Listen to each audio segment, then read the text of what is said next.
Magandang araw mga lods, panibagong kaartihan na naman ang gagawin namin sa generator. Nag-install kami ng fuel shut-off valve, kasi daw dapat ma-stop yung fuel supply papuntang genset. Once na ma-reach ang 120°C ang room temperature.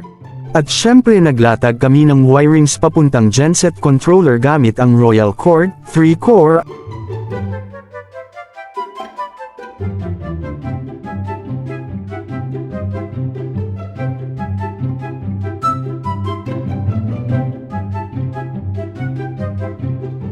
At nag-install na rin kami ng temperature sensor. Nakita nyo naman parang tanga lang. At naglagay na rin kami ng on-run relay parang memo lang.